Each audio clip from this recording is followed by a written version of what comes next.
हरे कृष्णा दीदी, दंडवत प्रणाम। हरे कृष्णा दंडवत। हरे कृष्णा दीदी, दंडवत प्रणाम। दंडवत हरे कृष्णा। ओम अज्ञानतिमिरान्धस्य ज्ञानाञ्जनशलाकया चक्षुरुन्मीलितं येन तस्मै श्रीगुरुवे नमः।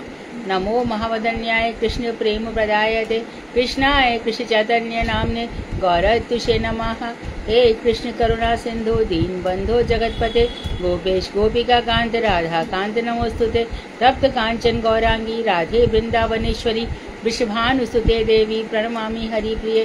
तवैवास्मि ना जीवामि त्वया विना इति विज्ञाय राधे त्वं नय मां चरणान्तिकं। गुरुवे गौरचंद्राय राधिकायै तदालये कृष्णाय कृष्ण भक्ताय तद्भक्ताय नमो नमः।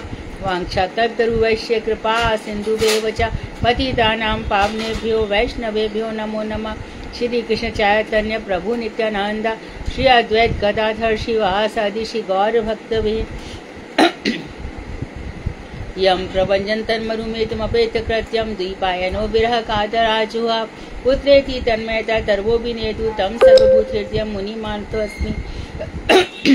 नारायणं नमस्कृत्य नरं चैव नरोत्तमं देवीं सरस्वतीं व्यासं ततो जयमुदीरयेत्। भक्ताविहीनापराधलक्षी क्षिप्तास्य कामादितरङ्गमध्ये कृपामयि त्वां शरणं प्रपन्ना वृन्दे नमस्ते चरणारविन्दम्। श्री कृष्ण चैतन्य प्रभु नित्यानंद श्री अद्वैत गदाधर शिवासादि श्री गौर भक्त वृंद। हरे कृष्ण कृष्ण कृष्ण हरे हरे, हरे राम राम राम हरे हरे। मैं सर्वप्रथम मध्य गुरु पाद्म पद्म परमाराध्य तमनितर प्रविष्टोम विष्णुपाद अष्टोत्तरशत श्रीमद भक्ति वेदांत श्री नारायण गोस्वामी महाराज। मुझे शिक्षा गुरु पाद्म पद्म परमाराध्य तमनितर प्रविष्टोम विष्णुपाद अष्टोत्तरशत श्रीमद भक्ति वेदांत श्री बावन गोसाई महाराज के अभय चरणारविंद में अनंत अनंत कोटि दंडवत प्रणाम कर उनकी अहित कृपा की वांछा करती हूँ। मैं ग्रंथराज मुनि श्रीमद भागवत मरीषि माला तदई रचिता ओम विष्णुपाद सत्यन श्री भक्ति नोट ठाकुर के चरणारविंद में असंख्य असंख्य कोटि दंडवत प्रणाम कर उनकी अहित कृपा की वांछा करती हूँ। मैं सभी वैष्णवों के लिए यथा योग्य बंधन अभिवादन दंडवत प्रणाम करती हूँ। तो ब्रह्मण गीत चल रहा है भाई। जैसा कि हम रोज सबसे सुनते भी हैं पढ़ते भी हैं, श्रीमद् भागवत महापुराण से सर्वश्रेष्ठ कुछ भी नहीं है। इसलिए मरणासन परीक्षित को यही ग्रंथ सुनाया गया। श्री कृष्ण ने ब्रह्मा जी को भी यही बताया, ब्रह्मा जी ने नारद जी को यही बताया, नारद जी ने व्यास जी को बताया और व्यास जी ने परीक्षित को बताया और साथ ही साथ अपने पुत्र सुखदेव को भी पढ़ाया।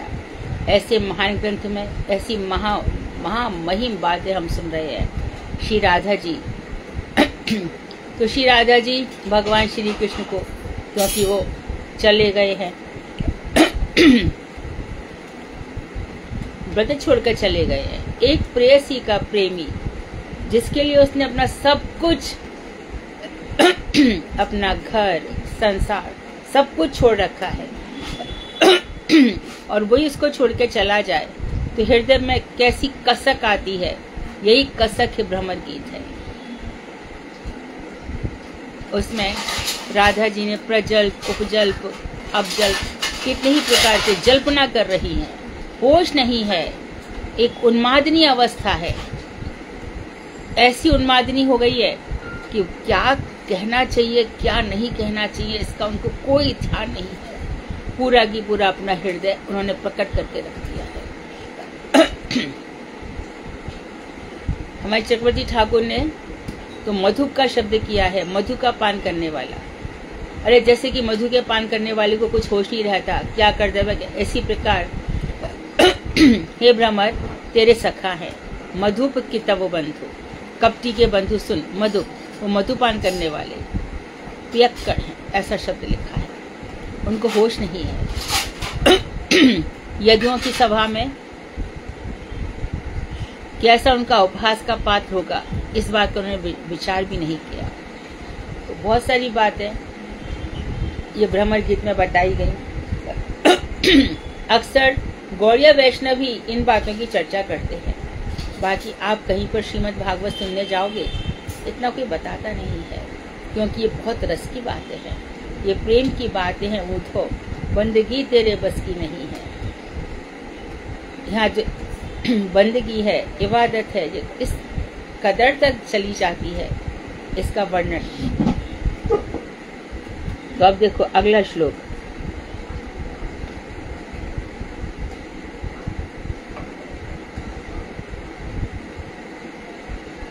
कौन सा श्लोक है आज?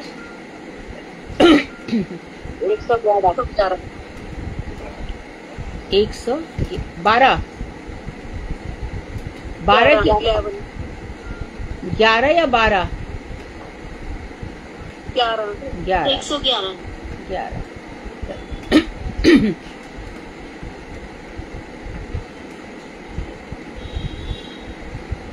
प्रिय सख वाला है ना?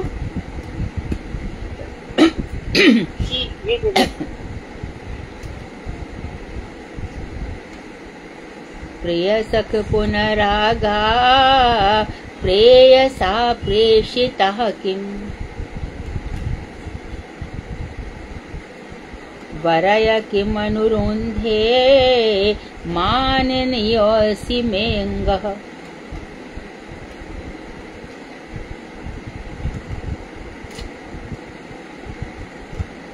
नयसि कथमिहास्मान् दोस्त्यज द्वन्द्वपार्श्वम्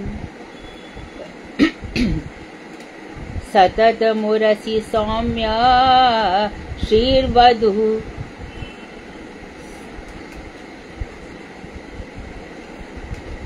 सा कमास्ते है ना?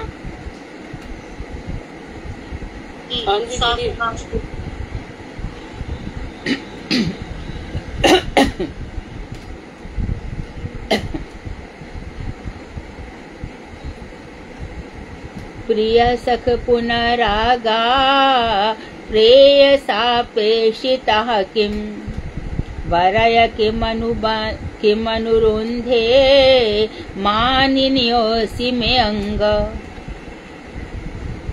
नयसि कथमिहास्मान् दोस्त्यज द्वन्द्वपार्श्वम् सततमुरसि सौम्य श्रीवधू साकमास्ते।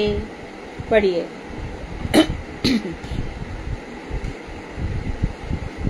प्रिय सख पुनरागाः प्रेयसा प्रेषितः किम् वरय किमनुरुन्धे माननीयोऽसि मे अङ्ग। नयसि कथामिहास्मान् तुस्त्यज द्वन्द्वपार्श्वम् सततमुरसि सौम्य श्रीर्वधू साकमास्ते। और कोई? हरे कृष्ण।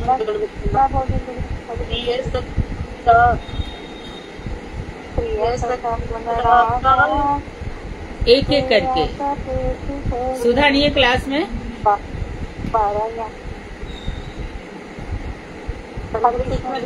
प्रणाम। हाँ जरा मैनेज करो। हाँ जी।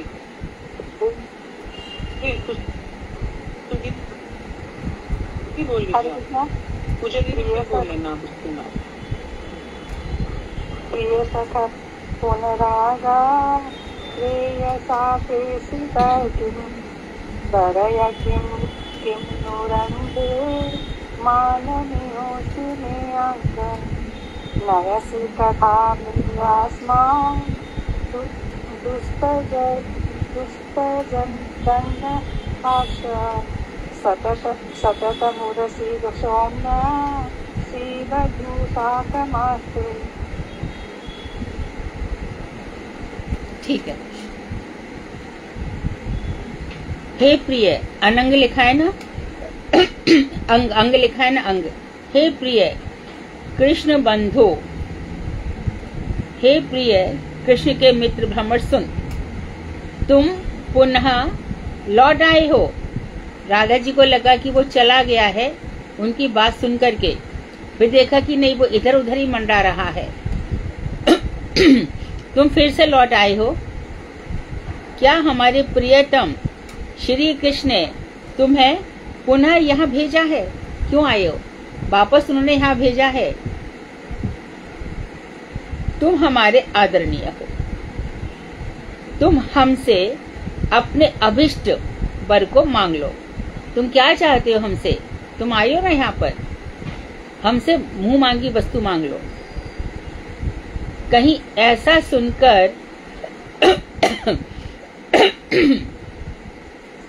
कहीं ऐसा सुनकर भ्रमर हमें मथुरा चलने के लिए ना कह दे। किशोरी जी को लगा कि मैं इससे कह रही हूँ कि मुंह मांगी वस्तु मांग ले, कहीं ऐसा नहीं हो कि मुझसे ये कह दे कि अच्छा एक काम करो तुम मथुरा ही चलो मेरे साथ।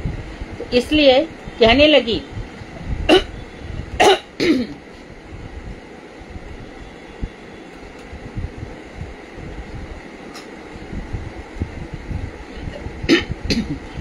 कृष्ण कभी भी स्त्रियों का संग परित्याग नहीं कर सकते, तो कृष्ण कभी स्त्रियों को नहीं छोड़ सकते, स्त्री लंपट है वो। तब तुम हमें किस प्रकार उनके समीप ले जाना चाहते हो, क्योंकि आजकल तो वे अपने वक्ष स्थल पर विराजमान श्री लक्ष्मी जी के साथ विहार कर रहे हैं। हे सौम्य, क्या तुम इतना भी नहीं समझते? बहुत गला खराब है। तो यहाँ कह रही हैं, प्रिय सख पुनः आगाह, तुम फिर से आ गए। प्रेयसा प्रेषिता, तुम हमारे प्रेयसा हमारे प्रियतम के द्वारा तुमको फिर से भेजा गया है क्या? वरय किमनु रुंधे मान्योसी में अंग, अरे प्रिय तुम्हारे माननीय हो, वर मांग लो। किमनु बंधे, तुम क्या हमसे चाहते हो, मांग लो।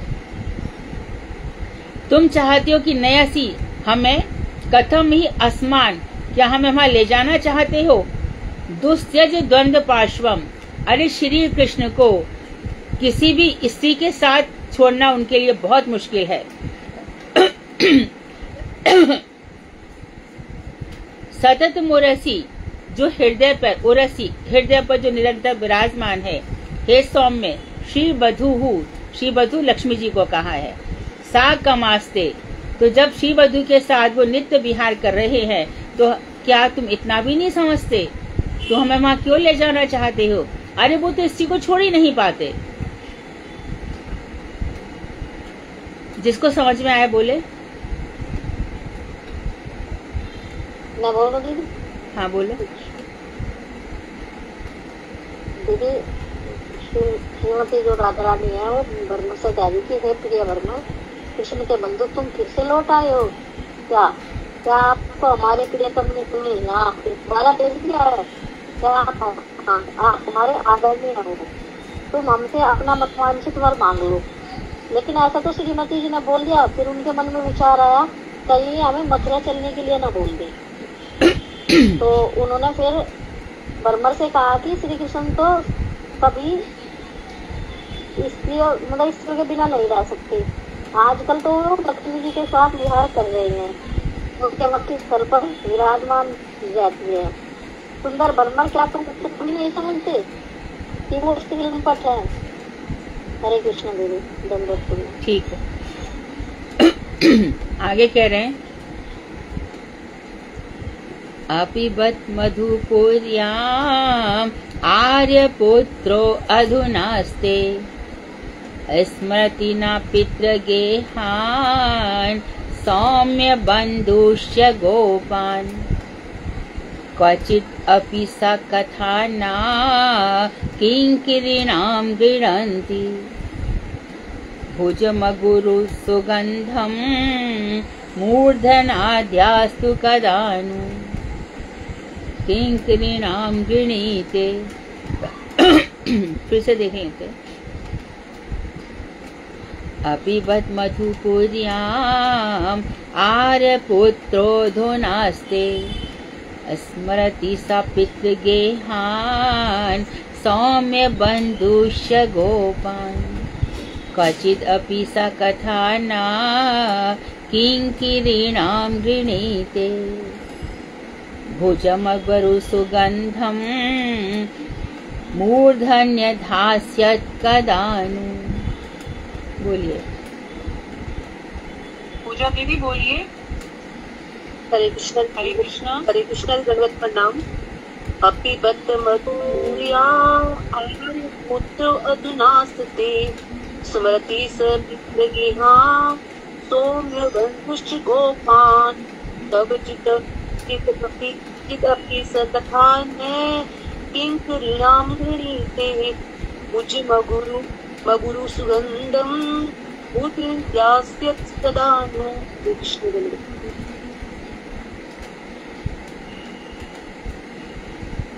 कोई और?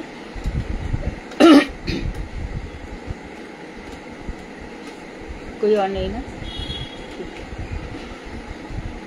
अब उद्घूर्णा, सिर चकरा रहा है राधा जी का। उद्घूर्णा का भाव कुछ जब शांत हो गया तब बड़े आदर के साथ श्रीमती राधिका जी कहने लगी, हे भ्रमर, हे कृष्ण दूत, अच्छा यह तो बतलाओ कि आर्यपुत्र गुरुकुल से लौटकर मधुपुरी में ही तो है ना? मधुपुरी में ही तो आए हैं ना? ये तो उनको पता है कि देवकी माता और वसुदेव ने दोनों भाइयों को सांदीपनि मुनि के यहाँ उज्जैन में पढ़ने भेज दिया है, क्योंकि यहाँ तो पढ़ाई लिखाई नहीं हुई ब्रज में। शिशुपाल ने यही गाली गलौज किया था, अनपढ़ गंवार, स्त्री लंपट। ये ब्रज का भाव शिशुपाल के लिए बिल्कुल मुश्किल था समझना।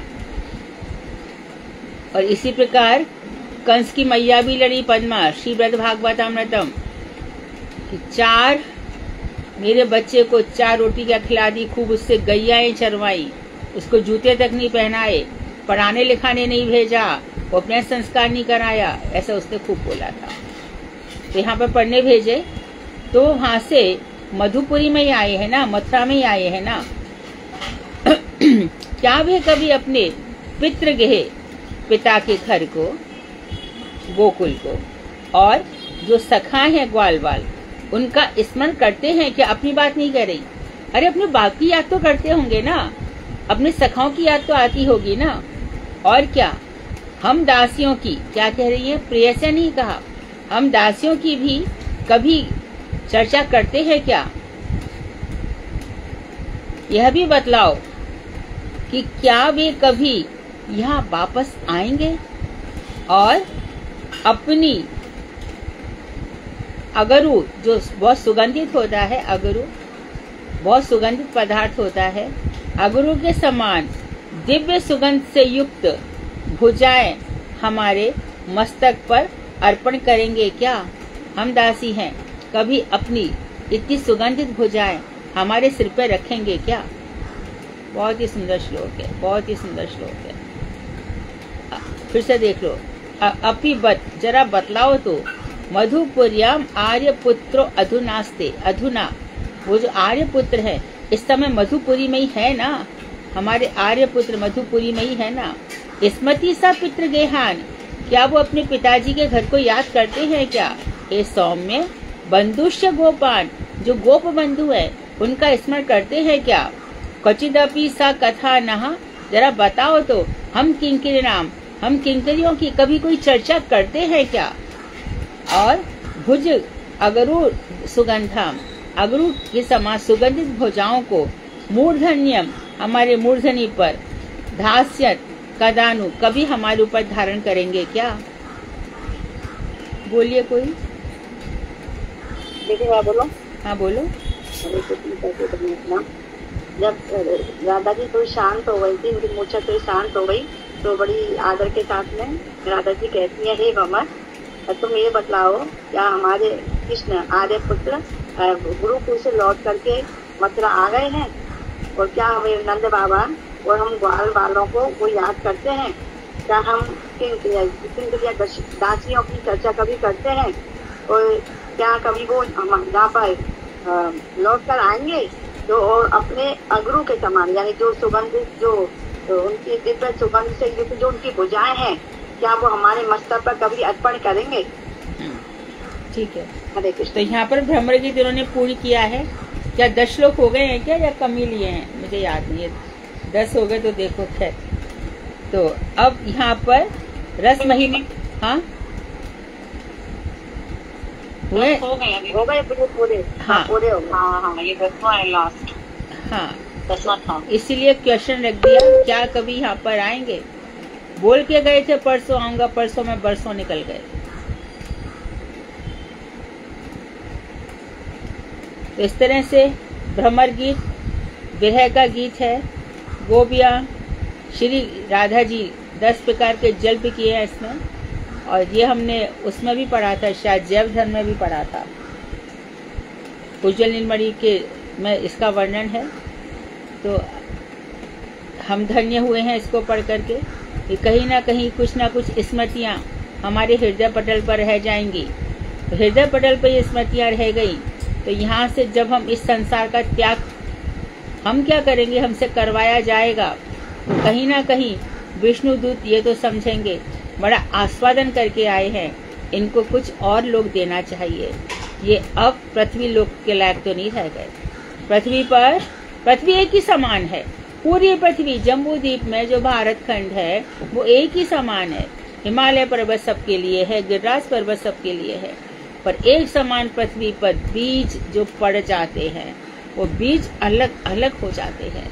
आम का बीज, कड़वा बीज, करेले का बीज, नीम का बीज, सब प्रकार के। इसी प्रकार से ये हमारा शरीर है, जैसे कर्म है वैसा फल है।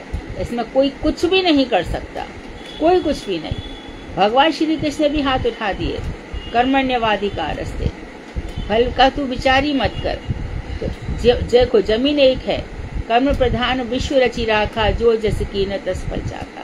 तो हम लोग जो इसमें प्रयास कर रहे हैं, देखो मैं एक बात कहती हूँ, निर्मल मन रखो, शुद्ध रखो, कभी किसी को ठगने की कोशिश मत करो, कभी किसी को धोखा देने की कोशिश मत करो, कभी किसी की निंदा मत करो। जितना हो सके सबसे अलूफ, सबसे मतलब भी रखो और डिटैचमेंट भी रखो। अनासक्त भाव से अपना जीवन जियो, तो जीवन सार्थक हो जाएगा। तो वापस फिर से वही सब कुछ। तो रस की बात चल ही रही है, तो अब कुरुक्षेत्र मिलन की भी बात आ जाएगी। कुरुक्षेत्र में सब मिले हैं, नंद बाबा, यशोदा भी गए हैं, हमारी गोप बधुएं भी वहां पर गई हैं, वहां पर रुक्मणी इत्यादि भी आई हैं, श्री कृष्ण बलराम भी उधर ही हैं, वसुदेव, उग्रसेन सभी कोई वहां पर है। टेंट लगाए गए हैं, शिविर, बड़ी सुंदर व्यवस्था हुई है कुरुक्षेत्र में। इतने सारे लोग वहां पर इकट्ठे हुए हैं, जैसे हम प्रयाग के कुंभ में देखते हैं ना, तो कैसे सब व्यवस्था थी, उससे भी कहीं बहुत सुंदर व्यवस्था कुरुक्षेत्र में थी। कुरुक्षेत्र में कुछ घटनाएं घटित हुई। एक तो राधा जी, उनका शिविर था, श्री कृष्ण रुक्मणी के पास सोए थे, अचानक बोले राधे राधे राधे। रुक्मणी, अरे मेरे पास सोए हैं, ये राधे राधे क्यों कर रहे हैं? क्या हुआ नाथ? मेरी राधा को दूध पिए बिना नींद नहीं आती। अच्छा तो क्या करूं, उसको दूध लेके चली जाओ। तो रुक्मणी जी ने फटाफट दूध परिचारिकाओं से कहा, सेविकाओं से, दूध लाओ। दूध लेकर वहां पहुंची राधा जी के पास, तो उनका अनित्य सौंदर्य देख करके आश्चर्यचकित रह गई, स्तंभित रह गई। ये सोने की पुतली, अरे ये कितनी एकदम बिल्कुल भोली भाली है, कैसी स्वर्णलता सी है। कुछ उनको समझ में ही नहीं आया। उनको देख करके मन में जो विकार था सारे दूर हो गए। कहा, आपके लिए कृष्ण ने दूध भेजा है, पी लीजिए। कृष्ण का नाम सुनते ही किशोरी जी एकदम दूध वो पी गई, ये भी नहीं देखा कि इतना गर्म है। रुक्मणी हतप्रभ सी, आश्चर्यचकित सी होकर के अपने शिविर में वापस आ गई। कृष्ण बोले, हुआ है? तो एकदम पैरों की तरफ देखा तो छाले पड़ गए। ये क्या किया? मैं, आप तो ठीक थे अभी, ये क्या हो गया? बोले, राधा मेरे हृदय में रहती है, तुमने उसको बहुत गर्म दूध पिला दिया। देखो इसी का कारण ये है। यहीं पर ही रोहिणी मैया से पूछा गया था कि ब्रज की चर्चाएं सुनाओ। रोहिणी मैया ब्रज की चर्चाएं सुना रही है। सुभद्रा को कहा कि तुम नंद हो, रस की बातों में तुम्हारा अधिकार नहीं है। इसीलिए सुभद्रा को लेकर के कृष्ण रथ में घुमाने ले जाते हैं। रोहिणी जी ने, क्योंकि वसुदेव की पत्नियां हैं दोनों, सुभद्रा देवकी की बेटी है तो रोहिणी का भी पूरा अधिकार है। बिटिया बाहर बैठ जाओ। सुभद्रा बाहर चली गई। बलराम आ रहे थे, भैया रोक दो, आज तुम्हारा भी अधिकार नहीं है। क्या? ब्रज की बातें चल रही हैं। कृष्ण भी आ गए, दोनों को रोक दिया। जब ब्रज की चर्चाएं सुनी, इतनी प्रेम की चर्चाएं चली, चीरहरण चला, रासलीला चली, बात बात पे किस तरह से वहाँ पर मधुराति मधुर लीलाएं हुई है, कैसी बंशी बजी है, कैसे दामोदर लीला हुई है। तीनों बहन भाई आंख फाड़ फाड़ करके सुन रहे थे, आंखें एकदम हाथ पर स्तंभित रह गए। नारद जी तभी वहां से आए और दर्शन किया तो दंग रह गए। अरे भाव विभोर में कैसी आंखें विस्फारित हो रही है, कैसा रोमांच हो, स्वेद कंप, कैसे कैसे सात्विक विकार हो रहे हैं। प्रेम के कारण महाप्रभु के अंग कभी एकदम बड़े हो जाते थे, कभी कछुए के प्रकार से उसके अंग समेट जाते थे उनके। तो नारद जी ने कहा इसी रूप में दर्शन देना, मैं इसी रूप में आपको दर्शन करना चाहता हूँ। ये रूप कलयुग के जीवों के लिए बड़ा कल्याणकारी होगा, क्योंकि इसी से ब्रज की याद बराबर बनी रहेगी, आपकी कथाओं की याद बराबर बनी रहेगी। भगवान ने कहा तथास्तु, ऐसा ही हो। उसके बाद की हम घटना सब जानते ही हैं, किस तरह से 21 दिन की बात कही गई थी, पर 14 दिन में, क्योंकि जहाँ पर ये बन रहा था वास्तु भवन, वहाँ से आवाज नहीं आ रही थी। आवाज नहीं आने के कारण गुंडीचा पति के पीछे पड़ गई कि देखो कुछ हो तो नहीं जाए, कहीं ब्राह्मण हत्या का पाप नहीं लग जाएगा। ये सब घटना हुई और आज वही जगन्नाथ जी नीलमाधव के बाद यहाँ पर आए और यहाँ पर आकर के हम देखते हैं कि हर आषाढ़ में 2 जगन्नाथ जी बदल जाते हैं। वही लकड़ी लाई जाएगी जिसका वर्णन कुछ तो स्कंद पुराण में है और कुछ जहाँ भगवान जगन्नाथ की जो दिव्य वेदी है जहाँ पर विराजमान है उसके नीचे हजारों वर्षों तक का लिखा गया है कि इसके बाद लकड़ी कहाँ मिलेगी। दारू ब्रह्म, ये लकड़ी कहाँ मिलेगी, ये लकड़ी कहाँ मिलेगी। जब भी 2 आषाढ़ आएंगे वहां पर एक दैत्य को सुला दिया जाएगा। दैत्य 108 परिवार है वहाँ, 108 परिवार के 108 प्रतिनिधि वहां सोएंगे। उस समय 1 महीने के अंदर किसी एक को सपना आएगा ये लकड़ी वहां मिलेगी। तो जो लकड़ी लेने जाते हैं वहां पर वो लकड़ी में शंख चक्र गदा पद्म का चिन्ह होना चाहिए। बलदाव जी की लकड़ी में हल और मूसल का चिन्ह होना चाहिए और सुभद्रा जी की लकड़ी में स्थिर चिन्ह होने चाहिए। उसके ऊपर पेड़ रक्षा करेंगे, कभी किसी पक्षी ने वहां पे बीट इत्यादि नहीं की होगी। नदी का किनारा होगा। तो इस तरह से एक को सपना आता है, फिर वो सपना आता है तो किताब निकाल के पढ़ी जाती है, दोनों मैच करते हैं, फिर वहां से लकड़ी आती है। तो आज भी भारत भूमि में भगवान अपना वैभव प्रकाश कर रहे हैं और निकल करके आते हैं। हमारे रूप गोस्वामी, हमारे सनातन पाठ कभी जाते नहीं थे, हमेशा उनके अंदर बहुत ही दैन्य भाव रहा। हमने मुसलमानों के यहाँ सेवा करी है। अरे हम जाएंगे तो रास्ते में इतने भक्त हैं, हमारे पैरों की धूल में लग गई तो सनातन गोस्वामी को जब बुलाया गया तो रास्ते से नहीं गए थे, वो समुद्र के किनारे गरम गरम रेत पर चल करके महाप्रभु के पास पहुंचे। अरे तेरे पैर में फबोले क्यों हो रहे हैं? मैं रास्ते से नहीं गया, क्योंकि मैंने मुसलमान के यहाँ पे नौकरी करी है। यदि मेरे पैर की धूल किसी पर लग गई तो, और हम कहते कि कहाँ देखो ये दैन्य भाव है। खैर यहाँ पे ये अलग यदि चर्चा में चले जाएंगे तो फिर कुरुक्षेत्र में ये सब बातें हुई और बाकी जगन्नाथ जी की रथ यात्रा के विषय में फिर हजारों बातें हैं। इसके बाद नंद बाबा का जो शिविर था वो लगा हुआ था और देवकी और जगपति ठाकुर भागवत में लिख रहे हैं। मैंने अपने इसमें डाला भी है, काफी दशम स्कंद हम पढ़ेंगे ना, इसमें थोड़ा डाल दिया है मैंने। तो उसमें लिखा है कि नंद बाबा दोनों पुत्रों के मुंह के कारण जाना ही नहीं चाहते थे। सोच के तो आए थे कि 2 दिन में चले जाएंगे, पर दोनों को देखते रहते थे। आज क्या, कल चला जाऊंगा, सुबह नहीं शाम को चला जाऊंगा, शाम को नहीं सुबह चला जाऊंगा। ऐसे करके 3 महीने ही वहां पे कुछ दिन बचे थे। तो अभी एक दिन बोले कि वसुदेव जी मैं कृष्ण को लेके जाऊंगा। वज्र आप कैसी बातें कर रहे हो, रास्ते में बहुत सारे डाकू लुटेरे हैं, दस्यु हैं, कृष्ण बलराम के संरक्षण में तो हम आए हैं, आप इनको ले जाओगे तो लोग क्या कहेंगे। पहले से ही एक बात फैला हुआ है कि नंद बाबा ये आपका बेटा है, नंद महाराज या मेरा बेटा है। लोगों में कंफ्यूजन बना हुआ है, यदि आप ले जाओगे तो बात और पक्की हो जाएगी, हमारी कोई मर्यादा नहीं रहेगी। आप एक काम करो, बलराम को ले जाओ, क्योंकि बलराम के विषय में तो सबको पहले से ही पता था ये वसुदेव के बेटे हैं। नंद महाराज का बेटा कृष्ण है, इसके ऊपर संदेह चल रहा था। नंद बाबा को ये बात समझ में नहीं आई। उन्होंने कहा, फिर एक दिन वो महाराज उग्रसेन के शिविर में चले गए।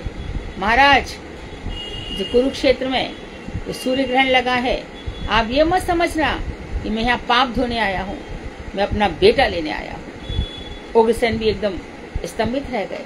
वसुदेव जी को बुलाया, ले एक काम करते हैं, अभी तो हम कृष्ण को ले जाते हैं, बाद में कृष्ण को मथुरा भेज देंगे।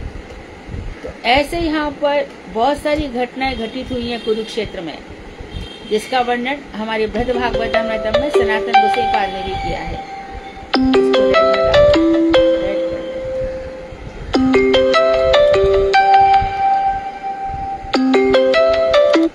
कौन था?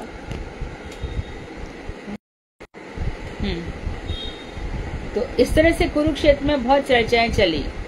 तो वहां गोपियां श्री कृष्ण से मिलती थी। अब श्री कृष्ण से मिलती तो रात को एक दिन मिल गई।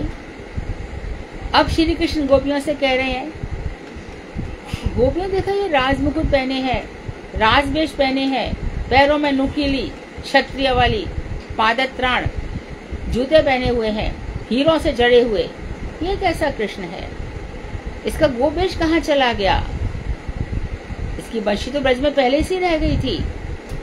कुछ समझ में नहीं आया। कृष्ण को देख करके जमीन कुरेदने लगी, कुछ बोली नहीं। ऐसा हमारे एक संत वृंदावन के थे, वो कहते थे, बृहद भागवतम में तो नहीं है, परंतु वो कहते थे कि उस समय कृष्ण ने, क्योंकि गोपियां कुछ भी नहीं बोल रही थी, जड़वत खड़ी थी, तो उन्होंने उनको गोपी गीत सुनाना शुरू कर दिया। जयति तेदिकम जन्मना व्रत। तो गोपियों में कुछ हलचल हुई, तो उन्होंने कहा कि अब यहाँ पर हमें ये कृष्ण नहीं चाहिए, आप वृंदावन चलो। इसी यादों में महाप्रभु कुरुक्षेत्र में जो रथ है, फिर वो नीलाचल से सुंदराचल की ओर ले जाते हैं, कुरुक्षेत्र से वृंदावन की ओर ले जाते हैं, इसी कारण। तो इस तरह से कुरुक्षेत्र में बहुत सारी घटनाएं घटित हुई। क्या क्या हुई इसका वर्णन 10वें स्कंध के 82वें श्लोक में हुआ है। देखिए हमें कितने श्लोक बताएंगे। 39-40 में बहुत दिनों के उपरांत कुरुक्षेत्र के स्यमंत पंचक नामक तीर्थ में, ये स्थान है।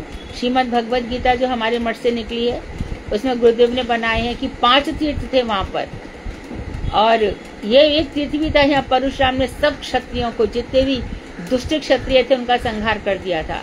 ऐसे कुंड भी थे। तो स्यमंतक पंचक नामक तीर्थ था। उन तीर्थों में गोपियों के साथ श्री कृष्ण के मिलन का इस प्रकार से वर्णन है।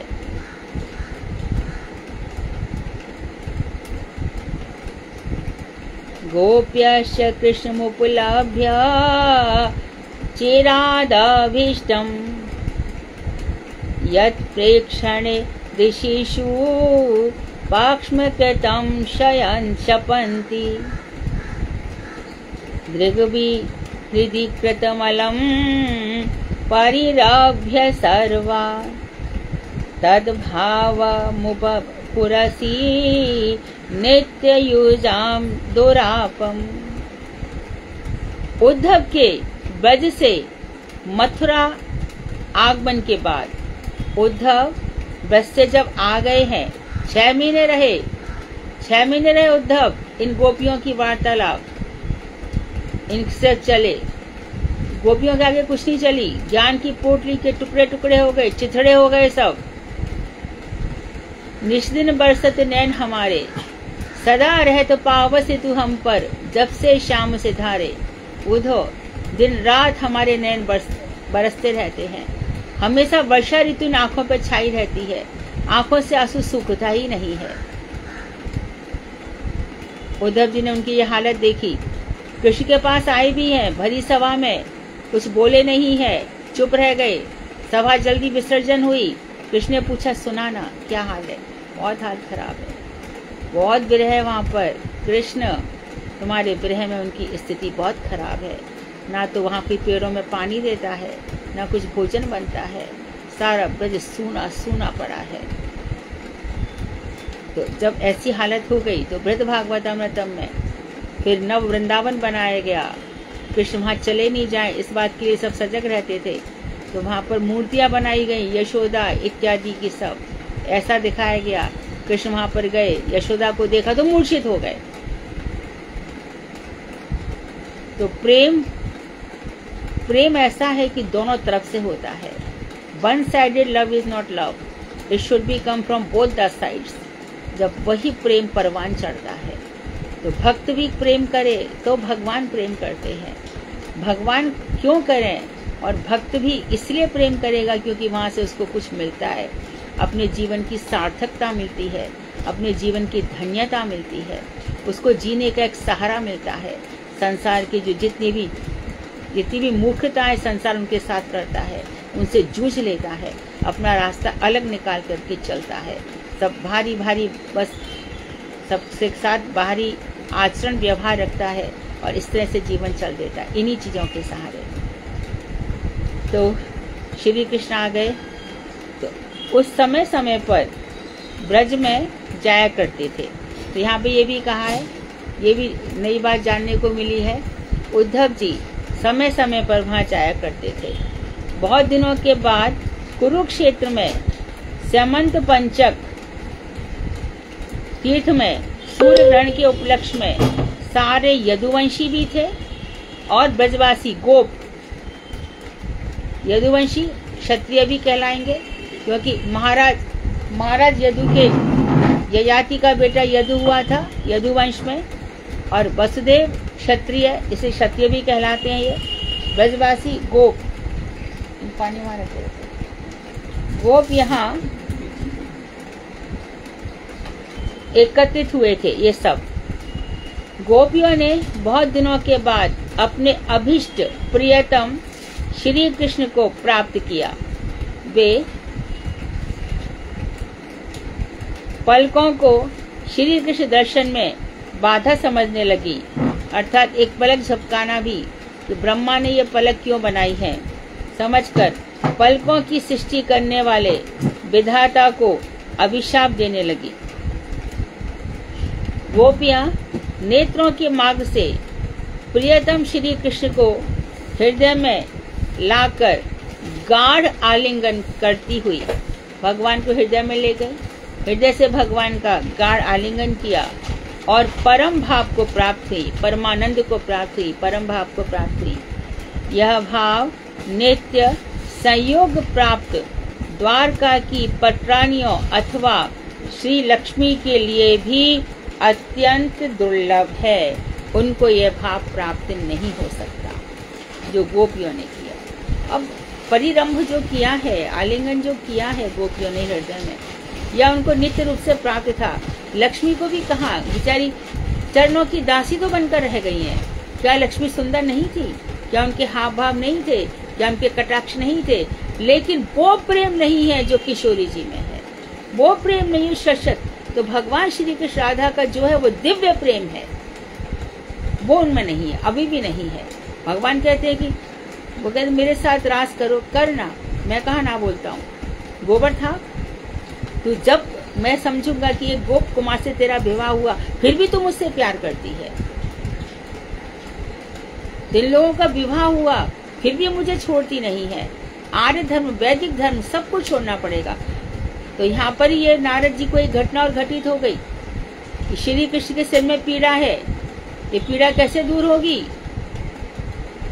जो अपने चरणों की रस दे देगा। रुक्मिणी इत्यादि के पास गए नारद जी। नारद पागल हो गए और क्या? अरे उनके मस्तक के लिए कोई हमने पैरों की धूल देंगे क्या? नरक जाना है क्या हमें? स्वार्थ आ गया। और जब गोपियों के पास पहुंचे, हाँ बोलो कितनी धूल चाहिए? अरे कृष्ण के लिए एक नरक किया, करोड़ जन्मों तक भी हम नरक में बैठे रहेंगे। तो ये प्रेम और किसी जगह नहीं मिलता है। तो संयोग प्राप्त कृष्ण की पटरानियों अथवा श्री लक्ष्मी में भी यह नहीं है। आगे कह रहे हैं, भगवान तास तथा भूता विविक्त अपांगताः आश्लिष्यमान मानामयम दृष्ट्वा प्रसन्निदम अब्रवीत। श्री कृष्ण गोपियों को जब इस प्रकार प्राप्त करके एकांत में उनके समीप गए, भगवान एकांत में उनके समीप गए, प्रेम पूर्वक भगवान ने उन सब गोपियों को गले से लगाया, कुशल समाचार पूछे और हंसते हुए इस प्रकार कहने लगे। श्री कृष्ण कहने लगे, मयि भक्ति ही भूतानाम अमृतत्वाय कल्पते दिष्टया यदासीनम मत स्नेहो भवतीनाम मदापनाः। मेरे प्रति की हुई प्रेमा भक्ति प्राणियों को अमृतत्व प्रदान करती है। जो मुझसे प्रेमा भक्ति करता है वो प्राणी अमृत स्वरूप हो जाता है। गुरुदेव कहते थे, ऐसे भक्त स्वयं का भी मंगल करते हैं और दूसरों का भी मंगल करते हैं। वो जहाँ जहाँ जाएंगे वहाँ मंगल ही मंगल होगा, क्योंकि वो अमृत स्वरूप हो जाते हैं। यही सबसे बड़ा प्रेमामृत, ही सबसे बड़ा अमृत है। तो जिनके अंदर प्रेमामृत है उसका ऐसा झरना बहता है, वो हर किसी को प्रेम में सराबोर कर देता है। आश्चर्य की बात यह है कि तुम मुझसे जो यह कहती हो उसके द्वारा मेरी प्राप्ति ही तुम्हारे लिए सुखदायी है।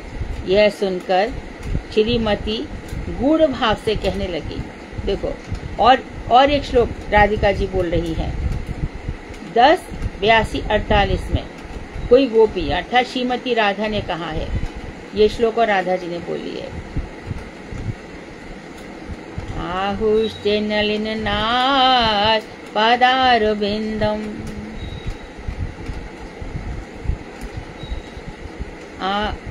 आहुस्ते नलिननाथ पदारविंदम योगेश्वर हृदि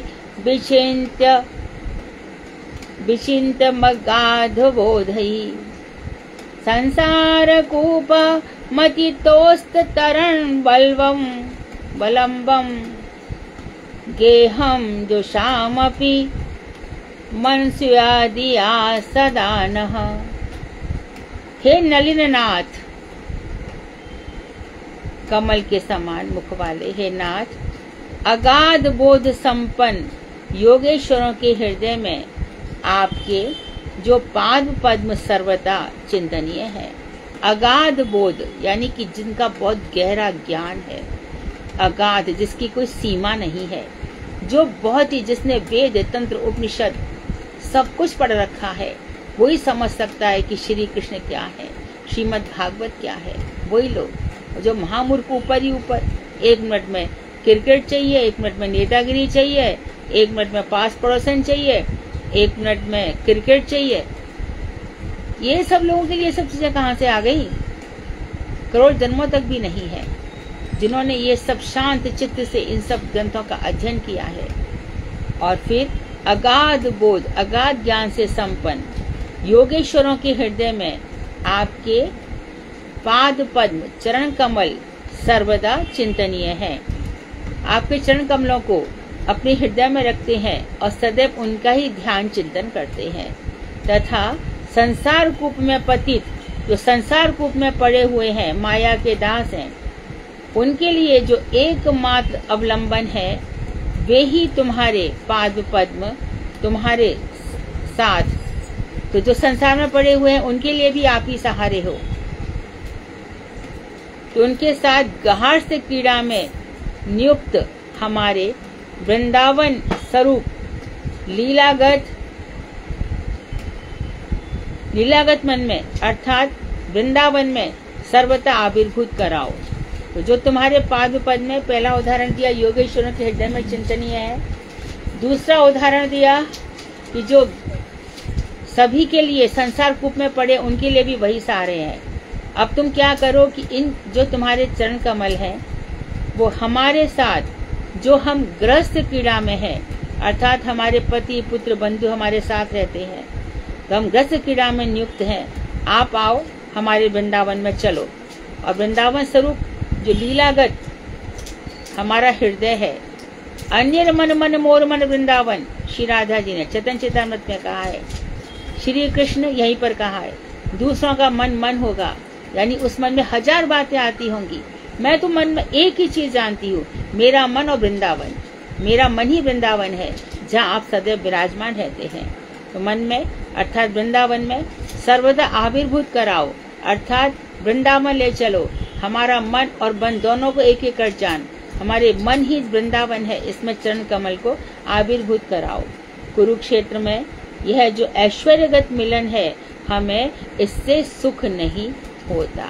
कुरुक्षेत्र में जो आपका ऐश्वर्य हमें दिख रहा है इससे हमें कोई सुख नहीं मिल रहा। कृष्ण आप वृंदावन चलो। इस श्लोक के भाव के अनुरूप ही श्री रूप गोस्वामी ने एक श्लोक लिखा है। ये कौन सा लिखा है सबको याद ही है, जिन्होंने ये पढ़ी होगी जगन्नाथ रथ यात्रा, वहां पर इसी श्लोक के अनुरूप में लिखा है प्रियम सोहम कृष्ण सहचरी कुरुक्षेत्र मिलिता तथा हम स राधा तद इदम उभयोः संगम सुखम तथाप्यन्तः खेलन मधुर मुरली पंच मंजुषे मनो में कालिंदी पुलिन विचिन्त्याय सह स्प्रयति। तो वहां पर एक श्लोक था साहित्य दर्पण में कि देखो वही रेवा नदी का किनारा है, वही तुम हो, वही मैं हूँ और वही ये रात भी है, वही ये मौसम भी है, सब कुछ है, परंतु मेरा मन तो वहीं पर जा रहा है रेवा नदी के किनारे पर जहाँ हम तुम पहली बार मिले थे। इसी के आधार पर रूप गोस्वामी ने श्लोक बनाया। अभी देखो झूलन उत्सव आएगा, सभी हमारे जितने भी वक्ता होंगे सभी श्लोक को गाएंगे, है ना। क्या अर्थ है इसका? तो इसी श्लोक को पढ़ करके रूप गोस्वामी ने श्लोक लिखा। स्वरूप दामोदर ने उठा करके उसको वृक्ष की कोटर में रख दिया। महाप्रभु जी आए, महाप्रभु ने आकर ये श्लोक लिखा और पढ़ के दंग रह गए। अरे रूप, तूने मेरे हृदय के भावों को कैसे पहचान लिया? फिर वहां पर जितने भी लोग खड़े थे इतने गदगद हो गए। महाप्रभु सबसे कहा इस रूप को आशीर्वाद दे दो। कितने बज गए? यह सत्य है कि ये हमारे वही श्री कृष्ण है, 4 ही बजे, तथा मैं भी वही राधा हूँ। ये वही श्री कृष्ण है, मैं भी वही राधा हूँ। स्वयं हम दोनों का वही संगम सुख भी है, वही संगम सुख उपस्थित हुआ है। वो मेरे सामने है, मैं उनके सामने हूँ। तथापि मेरा चित्त यही चाहता है कि कृष्ण को इस ऐश्वर्य स्थान अर्थात कुरुक्षेत्र से माधुर्य स्थान लीला की भूमि वृंदावन में ले जाऊं और यमुना के तटवर्ती कुंजों में उनसे मिलूं। श्री कृष्ण ने इसका भक्ति नाम मदापनाह इस शब्दों के माध्यम से उत्तर दिया। हे प्रेष्ठ सखी, हे प्रियतम, हे सखी, तुम्हारी इच्छानुसार उसी रूप में मैं सदैव तुम्हारा संगी हूँ। मैं हमेशा तुम्हारे साथ ही रहता हूँ। तुम समस्यों की स्फूर्ति हुई है। स्मरण, स्फूर्ति और आविर्भाव 3 प्रोसेस हैं कृष्ण से। स्मरण होता है, फिर स्फूर्ति होती है, फिर भगवान प्रकट हो जाते हैं। तो मैं देखो वहां पे हमेशा ही मैं आविर्भूत होता हूँ, तुम्हारा नित्य संगी हूँ। इस बात को तुम जानती हो और मैं भी जानता हूँ। और और कोई नहीं जानता। इस तरह से इस विषय में महिषियां जो पटरानियां हैं श्रीमद् भागवत 10:43 में अब वो भी कहने लगी।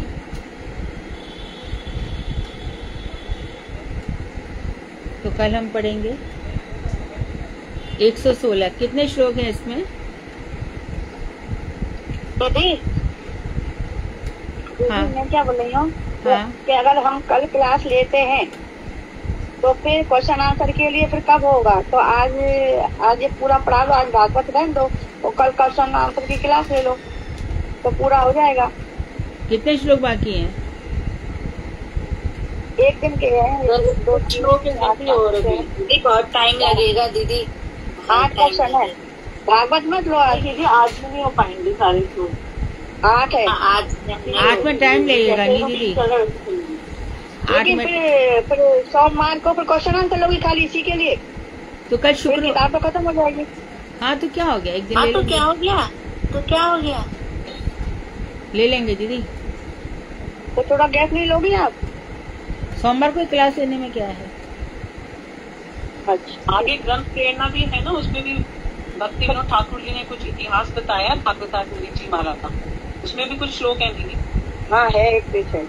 हाँ तो वो सब पढ़ लेंगे ना। उसके बाद ग्रंथ पूरा होने के बाद 12 श्लोक हैं दीदी उसमें।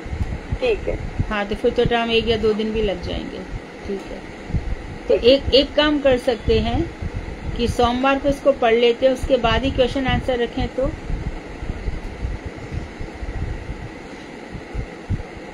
हाँ कर सकते हैं दीदी, ऐसा भी कंप्लीट हो जाएगा ना। वो भी सही है। हाँ जी, ये भी ठीक है। या फिर यदि कुछ नहीं बन पाते हैं तो कल ये एक्स्ट्रा क्लास ले लें शनिवार को।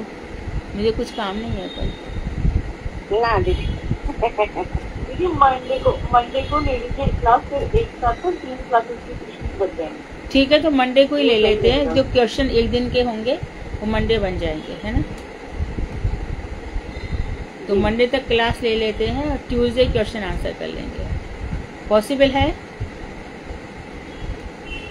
जी दीदी। हाँ दीदी ठीक है। हाँ, ठीक है। तो करेंगे ना दीदी, जो सर्टिफिकेट की टिकट होगी उसके क्वेश्चन ग्रुप में डाल देंगे और मंडे को सिर्फ एक दिन के क्वेश्चन बनाने के लिए रहेंगे। हाँ हाँ है ना अनुराधा हाँ, दीदी? ऐसा कर लो। हाँ हाँ फिर मैं सोच रही थी कि दीदी 2-3 दिन एक हफ्ता रेस्ट लेके फिर चालू करें। मेरे कहने मतलब ये था। नहीं हाँ, फिर वो सही है। फिर उसके बाद फिर रेस्ट ले लेंगे दीदी। ये ग्रंथ पूरा हो जाने दो, ग्रंथ पूरा कर लेते हैं ना। और मंगलवार को टेस्ट, फिर दीदी का रेस्ट। टेस्ट और फिर रेस्ट। ठीक है, राइमिंग हो गई। दीदी मैं तो चाह रही थी दीदी अभी आप है ना कार्तिक के बाद ही शुरू कीजिए दीदी, आप थोड़ा अपना health नहीं के नहीं मद्देनजर। नहीं नहीं, मैं दो तो ये दो सोच महीने रही क्या, हूँ। अभी तो सावन ही है। भादों क्वार नहीं नहीं नहीं करेंगे, इसमें क्या है। अच्छा ठीक है दीदी, अच्छी बात। अरे जब मैं लिखती थी तो मैं 2 घंटे भी नहीं सोती थी, अभी तो क्या है। पहले स्वास्थ्य में बहुत फर्क है। जी दीदी ये बात है। नहीं ऐसा नहीं है, करेंगे भक्ति विनोद दीदी आप ठाकुर। झूलन के बाद देख लेना, फिर झूलन है ना, झूलन यात्रा जो होगी झूलन। हाँ झूलन में तो काफी लोग जाएंगे भी ना, ये बात सही है। हाँ झूलन के बाद झूलन देख लेना, में है ना? हाँ झूलन मैं के मैं बाद तो नहीं जा रही हूँ, मैंने मना ही कर दिया। झूलन 5 तारीख का झूलन है, 6 का 5, 6, 9 तारीख तक, यानी कि रक्षाबंधन के बाद, है ना। ठीक है, रक्षाबंधन के नेक्स्ट नौ से दस क्लास। के बाद। हाँ ये चलेगा, ये हाँ, चलेगा। ये सही है, ये हाँ, तो ये ठीक है। उसके बाद भजन रहस्य पढ़ना है ना। तो और दामोदर अष्टक सब खरीद के रखो, दामोदर अष्टक भी याद कर डालो। 11 तारीख से क्लास लेना आप, 11 अगस्त। ठीक है ठीक है, ये सही है है। ना? तो ये बाकी सही है आपको कि तो क्वेश्चन आंसर आज तक के क्वेश्चन आंसर डाल दो। 3 ही दिन तो क्लास हुई है, ज्यादा 2 ही दिन नहीं क्लास दीदी, हुई है। अभी तो सुनो मेरी बात। अभी तो कल भी क्लास होगी दीदी, कल भी क्लास है, कल आप इसे कवर कर लोगे। ओ कल, अच्छा मुझे लगा आज पूरी हो गई। हाँ ओ, फ्राइडे है दीदी कल। हाँ तो कल फ्राइडे में पूरा, आप ये हाँ कर तो कल लोगे ना, काफी ले लेंगे 2 ना। पेज है ना। जो बचेगा वो मंडे देख लेंगे। हाँ कल ठीक कर है, लोगे आप कवर। ठीक है। हाँ, कल है क्लास आपकी। कल कवर करके ये क्वेश्चन आंसर पूरे हो जाएंगे, उसके बाद तो फिर हमारे ग्रंथ का वो है, कवर जो करने हमारी के श्रीमद् चक्कर में मैं इसलिए नहीं भक्ति पढ़ती कि ठाकुर बहुत है ना, सारी बातें हैं ना वो रह जाएंगी। रह मैं जाती है। हाँ, जो हृदय में हाँ, आता लेकिन है कल मैं हो बता जाएगा देती दीदी, 2.5 पेज 2 3 मैं स्किप नहीं करती, चीजें मैं बता डालती हूँ। 4.5 पेज है। ठीक है, कल क्लास लेते हैं। हाँ, हरे कृष्ण। ठीक है, हरे कोई कृष्ण पूछना दीदी, हो? दंडवत प्रणाम। हाँ, दीदी ये श्लोक मेरे को आता है, मैं सुनाऊं आपको। यह कौमार हरवत्स एव ही सिरस्ता एव चैत्र क्षपास्ते ते च उन्मिलित मालती क्षपास्ते, सूर्य क्षपास्ते नहीं क्षपास्ते, बहुत बार सुना है आशा हाँ जी। जी। हाँ, पूरा जीवन यही सुना है। पर आपको हाँ पढ़, जी। आपका मन है पढ़ने का तो पढ़ दीजिए। पर हाँ जी, हाँ जी। या कौमार हरा साए भी क्षपाहा, ठीक है। जो ते च जिस उन्मिलित जिन मालती क्षपा कहते सूर्य रात, प्रौढ़ा। जिन रातों में मेरे कौमार का हरण किया गया था वही रात अब हाँ जी। उपस्थित हुई है। ते च उन्मिलित मालती सूर्य प्रौढ़ा कदम्ब अलहा। वह मधुमास की रात्रि भी उपस्थित है, विकसित मालती पुष्पों की सुगंधी भी है। स एव अस्मि तथापि सुरत व्यापार लीला विधौ रेवा रोदसी वेतसी तरु तले चेत समुद्र कंठे। आपके मुखारबिन से और अच्छा लग रहा है दीदी सुनना हमें। वही रेवा का तट है। मेरी स्पृहा उसी के लिए हो रही है। मेरा जो मन है, कौन है? हाँ? तो ठाकुर ने हमारे लिए बताया है। जहाँ भगवान भेजेंगे तो सही हिसाब लेने के लिए कि कैसा चल रहा है सब। ठीक है। नहीं, कृष्ण का है, कृष्ण जाया करते थे ऐसा लिखा है। उद्धव जाया करते थे, कृष्ण जाया करते थे। कृष्ण जाया करते थे। कृष्ण लिखा है, कृष्ण जाया करते थे। हाँ ठीक है, ठीक है। हाँ, ते आगमन के बाद श्री कृष्ण समय समय पर ब्रज में जाया करते थे। ठीक है, ठीक है। दीदी हरे कृष्ण दंडवत। हाँ, जो अभी आशा दीदी ने ये श्लोक बोला था, ये किस में है दीदी? ये सब जगह जगन्नाथ जी की रथ यात्रा में जो भी पुस्तक पढ़ोगी, चैतन्य चैतन्यमृत में पढ़ोगी, सभी जगह इसका वर्णन है। जी दीदी हरे कृष्ण। चैतन्य चैतन्यमृत में भी राय है। रामायण समाज में भी होगा। नहीं, वहाँ नहीं होगा। कुरुक्षेत्र के वो प्रसंग में नहीं होगा दीदी? नहीं, नहीं, रायराम संवाद में कुरुक्षेत्र प्रसंग है ही नहीं। अच्छा, दीदी भक्ति रसा सिंधु में नहीं है? भक्ति रसामृत में शायद हो सकता है। नहीं है दीदी उसमें भी नहीं होगा, है ना? चैतन्य चैतन्यमृत में है। चैतन्य चैतन्यमृत नहीं है तुम्हारे पास? है दीदी है। हाँ, तो उसमें है 100%। उसमें देख लेना, कुरुक्षेत्र अत्याचार प्रसंग वहीं पे मिल जाएगा।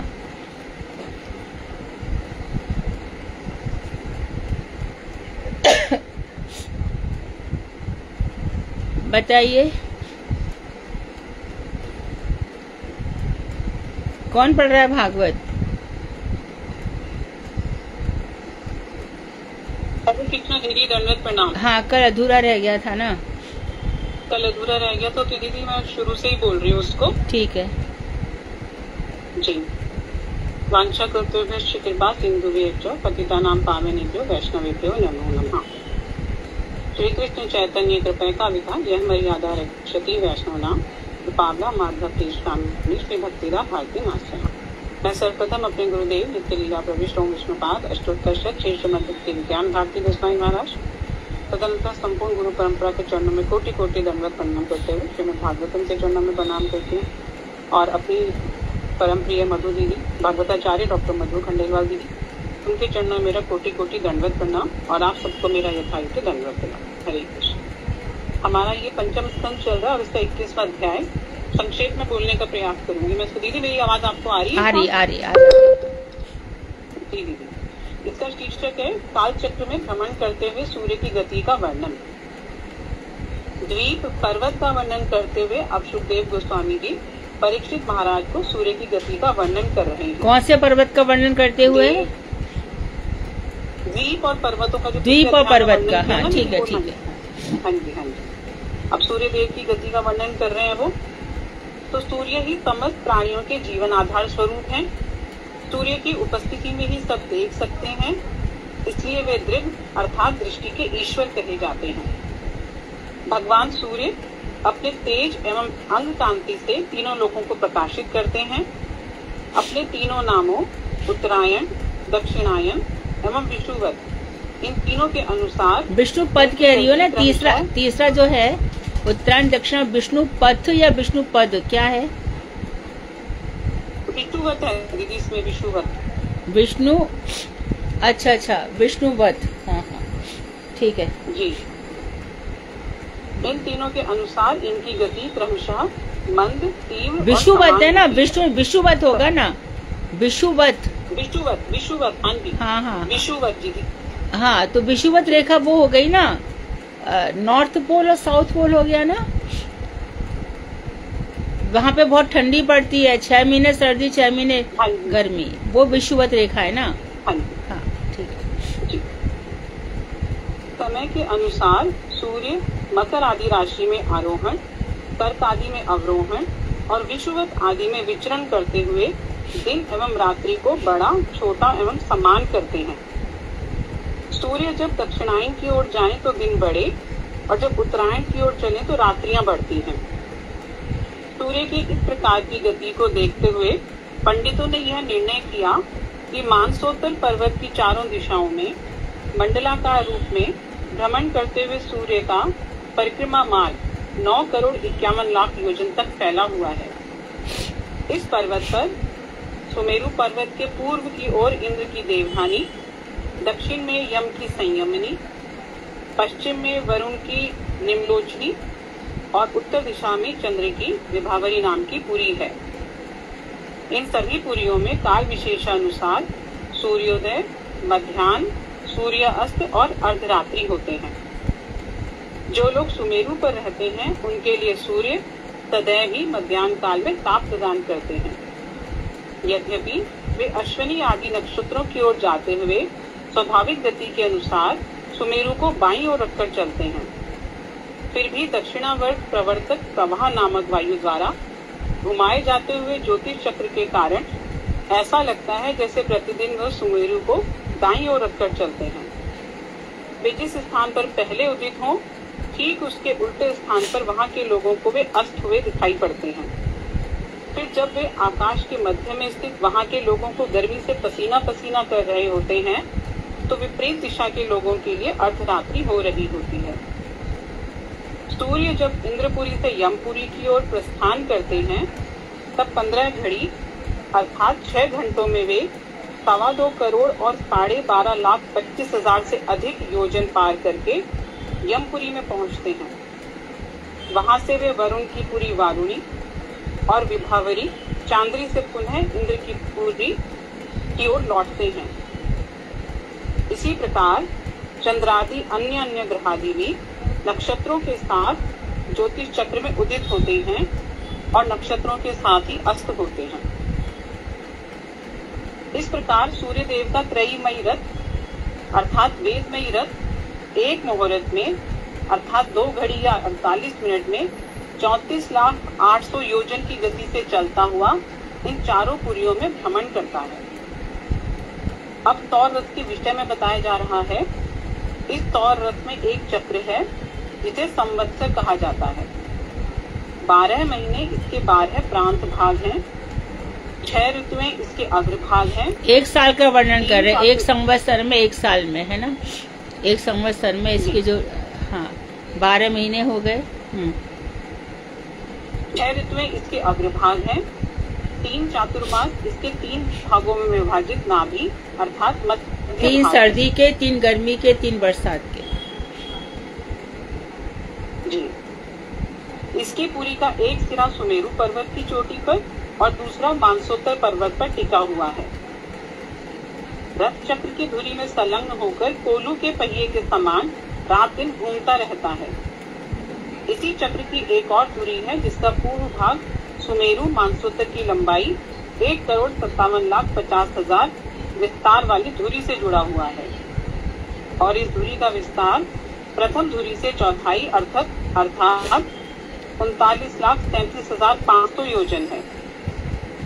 तैल यंत्र के धुरे के समान इसका ऊपरी भाग वायु की रस्सी द्वारा ध्रुवलोक से संलग्न है। आगे सुखदेव गोस्वामी परीक्षित महाराज को बता रहे हैं, इस सौर रथ में बैठने का स्थान 36 लाख योजन लंबा और इसका 1/4 भाग अर्थात 9 लाख योजन चौड़ा है। इसके जुआ की लंबाई भी 9 लाख योजन है। इसमें अरुण देव ने 7 घोड़े जोते हुए हैं और इन घोड़ों का नाम 7 छंदों के आधार पर रखा गया है। अरुण देव सारथी का कार्य करते हुए सूर्य देव के सम्मुख रहते हुए भी अपनी बाईं ओर से पीछे मुड़कर उनको देखते रहते हैं। फिर से बोलो। जी दीदी। अरुण देव सारथी का कार्य करते हुए सूर्य देव के सम्मुख रहते हुए भी तो देखो ध्यान दो अपनी बाईं ओर से। हाँ जी। तो जब ये अरुण चलते हैं, सूर्य का जो रथ चलाते हैं, तो ये सूर्य के सामने बैठे रहते हैं। ये 2 पुत्र हैं किसके? बिनता के बेटे हैं ये, एक तो गरुड़ और एक अरुण। तो गरुड़ तो भगवान विष्णु के हैं और अरुण सूर्य के हैं। तो रहते तो सामने ही है, परंतु बाईं ओर देखते चलते हैं। बैठते सामने है पर निगाह उनकी बाईं ओर रहती है। इसलिए मैंने सेंटेंस दोबारा बुलवाया। ये वनम दीदी की सूर्य देव की तरफ उनका मुख है और वो जिस डायरेक्शन में जाना वहाँ पे उल्टी तरफ से देखते हैं पीछे को। हाँ, बाईं तरफ ऐसे देखते हैं, बाईं तरफ देखते चलते कि हम कहाँ चल रहे हैं और बैठते सामने हैं। हाँ जी। बाईं ओर से पीछे मुड़कर उनको देखते रहते हैं। अंगूठे के आकार के 60,000 बाली खिल्य ऋषि आगे रहकर सूर्य देव की स्तुति करते रहते हैं। बाल खिल्य ऋषि बताया ना, बाल खिल्य ऋषि ना। हाँ जी, बाल खिल्य। हाँ जी 60,000 बाल खिल्य ऋषि। इसी तरह से अन्य ऋषि, गंधर्व, अप्सरा, नाग, यक्ष, राक्षस और देवता जो एक एक करके संख्या में 14 होते हैं, पर जोड़े में रहने के कारण 7 भागों में विभक्त हो प्रत्येक मास में अलग अलग नाम धारण करके पृथक पृथक कर्मों द्वारा प्रत्येक मास में विभिन्न नामधारी सूर्य तथा सर्वांतर्यामी भगवान की उपासना करते हैं। हे परीक्षित महाराज, इस प्रकार सूर्य देव 9,51,00,000 योजन विस्तार वाले भूमंडल की एक क्षण में 2002 योजन की गति से परिक्रमा करते हैं। एक क्षण में 2002 पतिता नाम पावनेभ्यो वैष्णवेभ्यो नमः। हरे कृष्णा दीदी, दंडवत प्रणाम। धन्यवाद।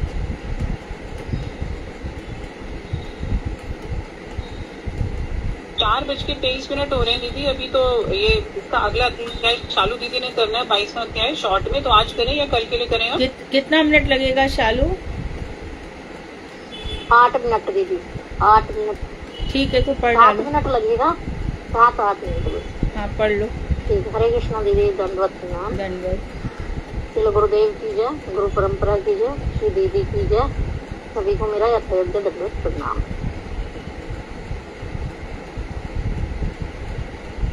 परीक्षित महाराज ने कहा कि जिस समय ध्रुव लोग सुमेरु पर्वत को दाईं ओर रखकर चलते हैं, उसी समय वे राशियों के सामने होते हुए अपने बाईं ओर रखकर आगे बढ़ते हैं। एक वस्तु एक साथ दोनों दिशाओं में गति संभव नहीं है, तो किस प्रकार माने? जैसे कुम्हार के चाक पर बैठी चींटियां चाक के घूमने पर उनके साथ घूमती है, परंतु उनकी गति चाक की गति से अलग होती है। इसी प्रकार नक्षत्र और राशियां भी सुमेरु और ध्रुवलोक को अपनी दाईं ओर रखकर काल चक्र के साथ भ्रमण करती हैं। इसी प्रकार ग्रहों की गति काल चक्र के समान दिखाई देती है। काल चक्र के भीतर दौड़ने वाले सूर्य और अन्य ग्रहों की गति उनकी गति से अलग है। काल भेद के कारण सूर्य और अन्य ग्रह अलग अलग राशियों और नक्षत्रों के साथ मान्य हुए हैं। जगत के मूल भगवान नारायण हैं, लेकिन पंडितों के द्वारा वेद स्तुति से उपासना व सूर्य में उपस्थित होकर लोकहित अर्थ और कर्म के कारण 4 वेद रूप विग्रह को 12 भागों में बांटकर बसंत आदि 6 ऋतुओं का विधान किया। इस कारण इस लोक में वर्ण आश्रम धर्म का पालन करने वाले लोग वेद यज्ञ आदि के द्वारा भगवान नारायण और इंद्र आदि देवताओं की पूजा करते हैं। लेकिन सभी लोकों के आत्म स्वरूप भगवान के अनुगत सूर्य देव स्वर्ग लोक के मध्यवर्ती और नक्षत्रों के मध्य स्थल काल चक्र में स्थित मेष आदि राशियों में अवस्थित होकर 12 राशियों के नाम के अनुसार 12 महीनों का भोग करते हैं। चंद्रमान के अनुसार प्रत्येक मास 2 पक्ष का, पितृमान से 1 रात तथा सूर्य के अनुसार 2.25 नक्षत्र का होता है। सूर्य देव जितने समय में पूरे वर्ष के छठे भाग 2 राशि का भोग करता है, उस काल को ऋतु कहते हैं। ऋतु भी पूर्ण वर्ष का एक अलग अंग है। इस प्रकार सूर्य जितने समय में आकाश मंडल के आधे भाग का मार्ग तय करता है, अर्थात 6 महीनों का भोग करते हुए सूर्य देव अपनी धीमी और तेज गति से तीनों लोक स्वर्ग मंडल, भूमंडल और नवमंडल का एक चक्कर लगाते हैं। नवमंडल अंतरिक्ष हो गया ना, 3 जगह रहते हैं, भू, नव और स्वर्ग। ठीक है जी। उस समय को पंडित संवत्सर, परिवत्सर, इंद्रावत्सर, अनुवत्सर इन 5 नामों से जानते हैं। सूर्य मंडल से 1 लाख योजन और पृथ्वी से 2 लाख योजन ऊपर चंद्र ग्रह दिखाई देता है। चंद्रमा की गति सूर्य की गति से तेज है। चंद्रमा अपनी तेज गति से 1 महीने में और सूर्य 1 वर्ष का 2.25 दिनों में सूर्य के 1 महीने का और एक पक्ष का भोग करता है। चंद्रमा शुक्ल पक्ष में बढ़ती कलाओं द्वारा देवताओं के लिए दिन और पितरों के लिए रात तथा कृष्ण पक्ष में घटती कलाओं के द्वारा देवताओं के लिए रात का निर्माण करता है और पितरों के लिए दिन का। इस प्रकार 30 मुहूर्तों में एक नक्षत्र को पार करता है। चंद्रमा मन का देवता है और सभी प्राणियों का जीवन रक्षक है और सभी योनियों का पोषण करता है। इसलिए पंडित इसे सर्वमय कहते हैं। भगवान क्या कहते हैं पंडित? क्या कहते हैं? लोग इसे सर्वमय कहते हैं। सर्वमय। हाँ। चंद्रमा के 2 लाख योजन और पृथ्वी से 5 लाख योजन ऊपर काल चक्र में कई नक्षत्र स्थित हैं। ये समेरु पर्वत को दाईं ओर रखकर भ्रमण करते हैं। सूर्य आदि ग्रहों के समान इनकी गति अलग नहीं है। अभिजीत नक्षत्रों के साथ नक्षत्रों की संख्या 28 है। नक्षत्र मंडल से 2 लाख, पृथ्वी से 7 लाख योजन ऊपर शुक्र ग्रह स्थित है। सूर्य की शीघ्र मंद व समान गति के अनुसार शुक्र ग्रह कभी सूर्य के साथ और कभी सूर्य से आगे और कभी सूर्य से पीछे चलता है। शुक्र बारिश के प्रतिबंधक ग्रहों का नाश कर देता है। इसी के संचार से बारिश होती है। यह ग्रह प्राणियों के लिए सर्वदा हितकारी है। बुध ग्रह से 2 लाख योजन, पृथ्वी से 11 लाख योजन ऊपर मंगल ग्रह स्थित है। यदि यह वक्र गति से न चले तो यह 3 पक्षों में एक करके 12 राशियों को पार करता है। यह अशुभ ग्रह है। मंगल ग्रह से 2 लाख योजन, पृथ्वी से 13 लाख योजन ऊपर बृहस्पति ग्रह है। यदि ये टेढ़ी मेढ़ी गति से न चले तो एक पूर्ण वर्ष में एक एक राशि को भोगता है। पंडितों के लिए यह शुभकारी है। बृहस्पति ग्रह से 2 लाख योजन, पृथ्वी से 15 लाख योजन ऊपर शनि ग्रह है। यह एक एक राशि में 30-30 महीने रहता है, जिसे ढाई भैया कहते हैं। संपूर्ण राशियों को पार करने में 30 अनुवत्सर, जो 7.5 साल के भैया, लग जाते हैं। शनि ग्रह सभी के लिए दुखदायक है। शनि ग्रह से 11 लाख योजन दूरी पर पृथ्वी से 26 लाख योजन दूर सप्तऋषि मंडल है। कश्यप आदि 7 ऋषि जीवों के मंगल का चिंतन करते हुए विष्णु के परमपद गुरुलोक की परिक्रमा करते हैं। हरे कृष्णा दीदी, दंडवत प्रणाम। बहुत सुंदर। ज्योतिषियों के लिए ये अच्छा ही है चैप्टर, ज्योतिषियों का ही चैप्टर है भैया। 7.5 हरे कृष्णा दंडवत दीदी, वैष्णवों के लिए तो नहीं है ना ये ग्रह। भागवत का कोई भी अंश वैष्णवों के लिए पूजनीय है, आदरणीय है। उन्होंने ये नहीं कहा कि चलो, उन्होंने जानकारी दी है, पर ये नहीं कहा है कि आपको ये ग्रह लग जाएगा, वो लग जाएगा।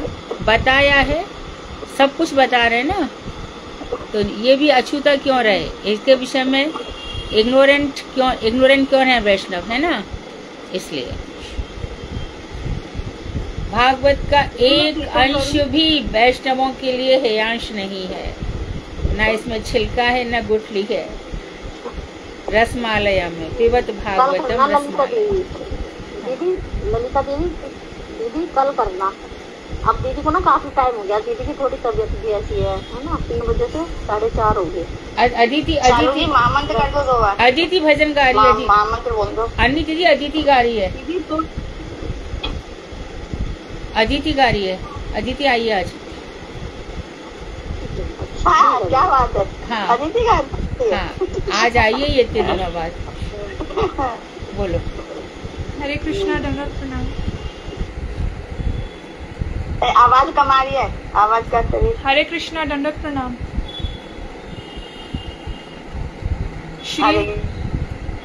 गाओ।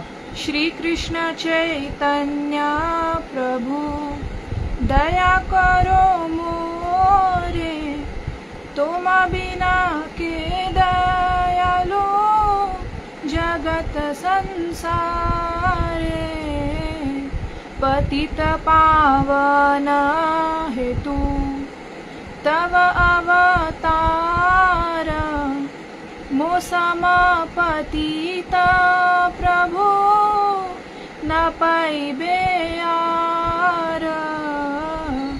हा प्रभु नित्यानंद प्रेमानंद सुखी, कृपावलकान कर आमी बड़ दुखी। दया कर सीतापति अद्वैत गोसाई, तव कृपा बले पाय चैतन्य निताय। हा स्वरूप सनातन रूप रघुनाथ, भट्टयुग श्री जीव प्रभु लोकनाथ।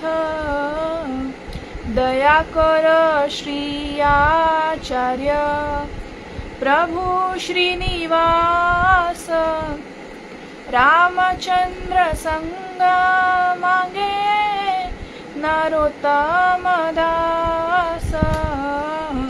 श्री कृष्ण चैतन्य प्रभु दया करो मोरे, तुम बिना के दयालु जगत संसारे। हरे कृष्ण हरे कृष्णा कृष्णा कृष्णा हरे हरे, हरे राम राम राम हरे हरे। हरे कृष्णा कृष्णा कृष्णा हरे हरे हरे राम राम राम हरे हरे।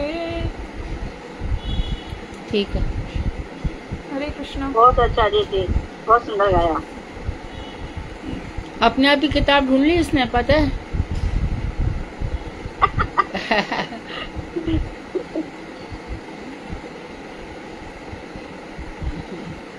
ठीक। वांशाकृतुर्वश्य कृपा सिन्धुर्भ्यः च पतितानां पावनेभ्यो वैष्णवेभ्यो नमः। हरे कृष्ण। हरे कृष्ण।